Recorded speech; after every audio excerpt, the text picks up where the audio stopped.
Bismillahirrahmanirrahim. Assalamualaikum warahmatullahi wabarakatuh. Waalaikumsalam warahmatullahi wabarakatuh. Alhamdulillahirrahmanirrahim. Wassalatu wassalamu ala asrofil anbiya'i wal mursalin wa ala alihi wa sahbihi ajma'in, amma ba'd. Alhamdulillah, pagi hari ini kita bertemu kembali ya, di mata kuliah Sosiologi Pendidikan Islam anak usia dini. Pertemuan yang keberapa ini? 5. Oh, masih ingat ya berarti. Setelah kita kemarin di pertemuan 4 kalau nggak salah kita role play ya. Role play. Masih ingat siapa kemarin yang berperan sebagai kepala sekolah? Saya. Oh. Bu RT siapa Bu RT kemarin? Oh, Bu Kaji? Bu Nyai. Hanan Pak, Hanan. Ya. Alhamdulillah ya pagi ini seger-seger semua. Tapi kok saya masih melihat ada yang nggak fokus nih. Udah mandi belum Mbak? Baik, untuk mengharapkan keberkahan dari Allah, mari kita mulai ya pembelajaran kita bersama-sama dengan baca basmalah. Bismillahirrahmanirrahim.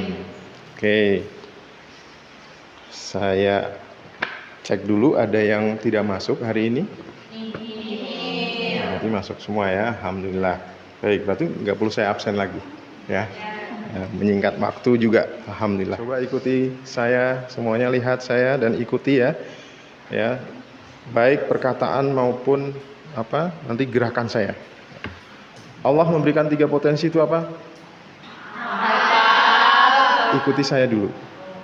Pikiran, ya, kekuatan, perasaan. Pikiran, kekuatan,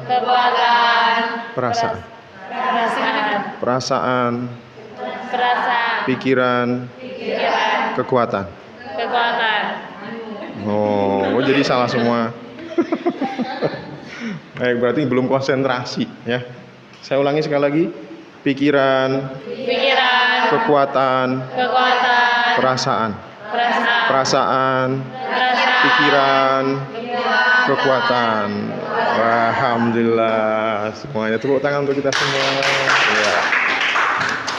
Baik, untuk pertemuan yang kelima ini kita membahas tentang sosiologi keluarga dan konsep tarbiyatul aulad ya. Nah, capaian pembelajaran pada topik kita pada pagi hari ini pertama ya, diharapkan teman-teman semua mampu mengkritisi perubahan pola interaksi dan pergeseran nilai moral anak akibat paparan gawai digital atau kita kenal dengan screen time. Kemudian capaian pembelajaran berikutnya diharapkan teman-teman mampu menyusun panduan literasi digital keluarga berbasis nilai-nilai adab dan akhlak Islami untuk orang tua murid. Karena panjenengan semua kan nanti calon bunda guru PAUD ya. Iya kan gitu. Yang ketiga, ya, capaian pembelajaran berikutnya pada topik pembahasan kita kali ini adalah diharapkan teman-teman mampu mengidentifikasi tren perubahan sosial global, modernitas dan urbanisasi terhadap kesiapan psikososial anak.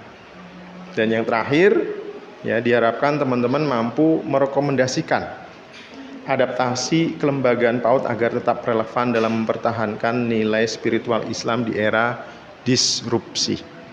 Baik, mari kita cek dulu pokok bahasan ya yang akan kita bahas nantinya. Minimal ada 3 pada kesempatan pagi hari ini.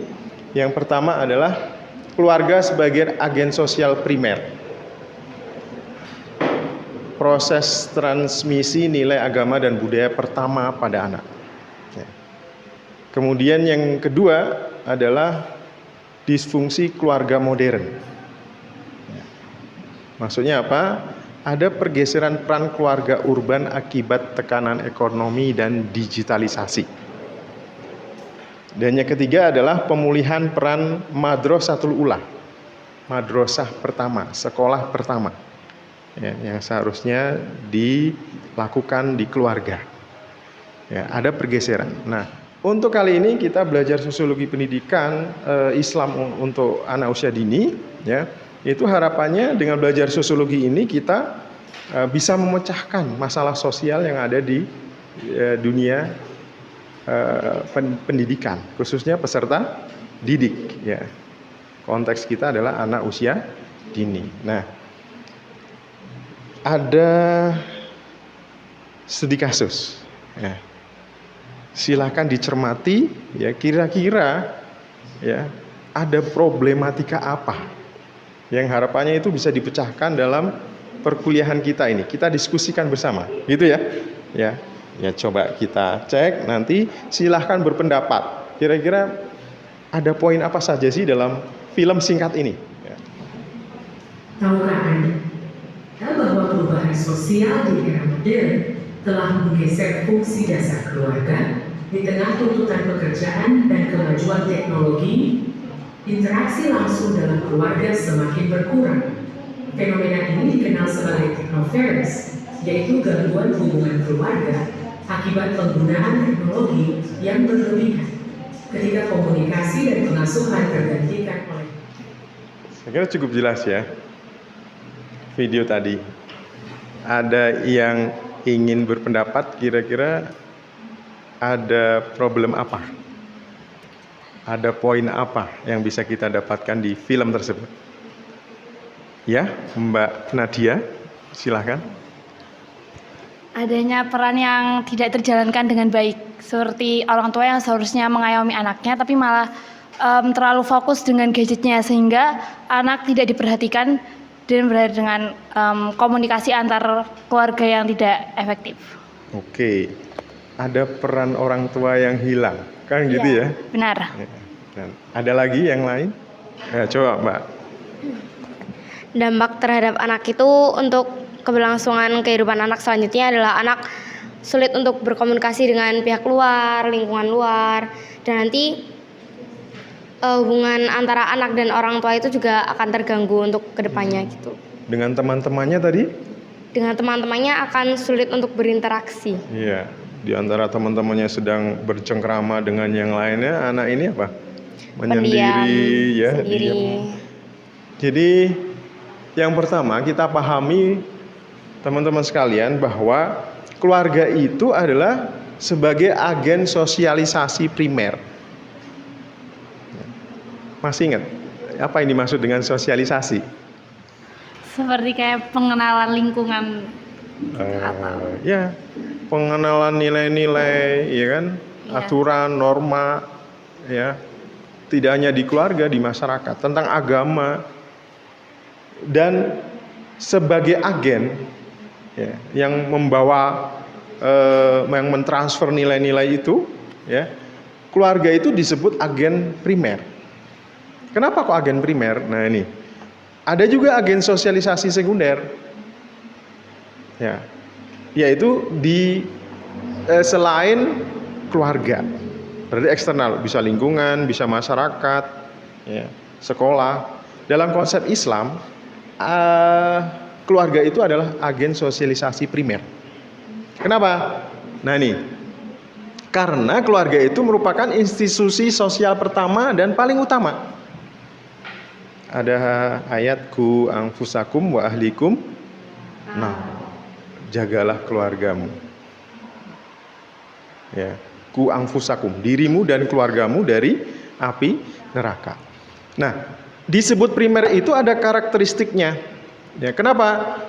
Ya, dia berada pada fase krusial. Fase krusial itu maksudnya apa?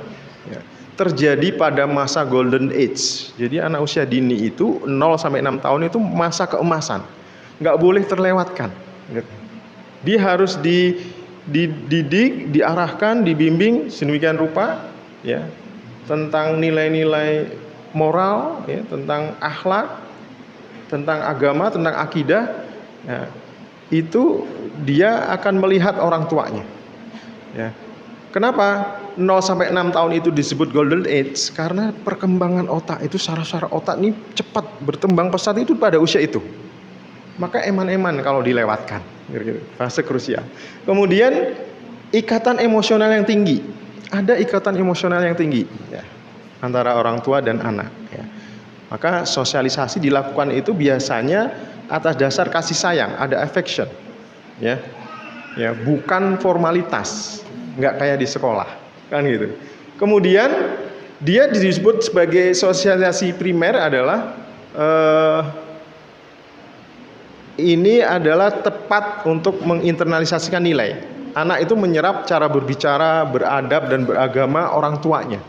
Secara nggak sadar itu melihat orang tuanya, gitu. Lihat model orang tuanya. Terus kemudian disfungsi keluarga modern di era urban ini juga ada namanya fenomena fatherless atau motherless. Apa itu?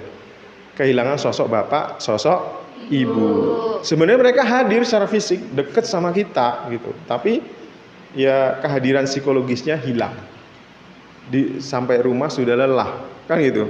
Mau diajak ngobrol, ntar dulu bapak capek, ibu capek, kan gitu. Gitu kan. Gitu. Lockout, ini LKM-nya.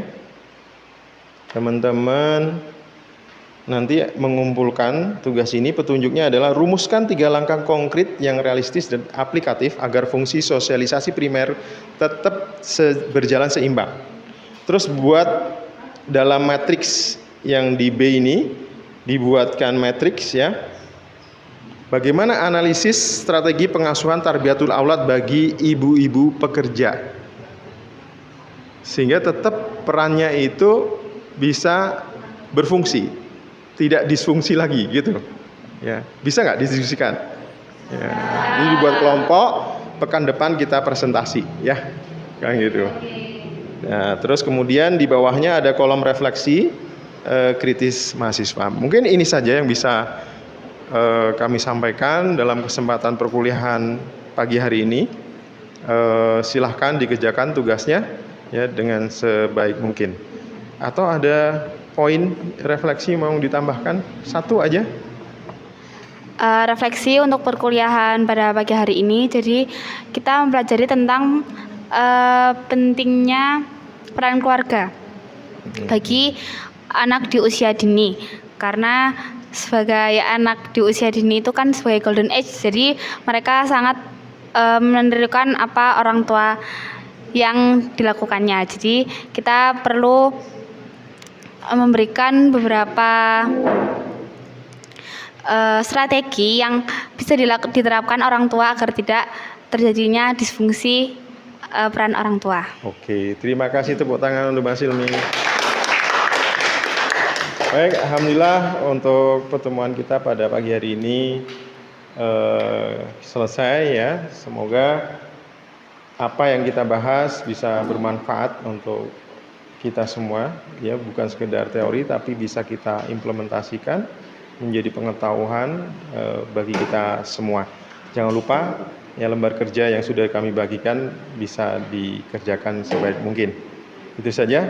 Assalamualaikum warahmatullahi wabarakatuh. Waalaikumsalam warahmatullahi wabarakatuh.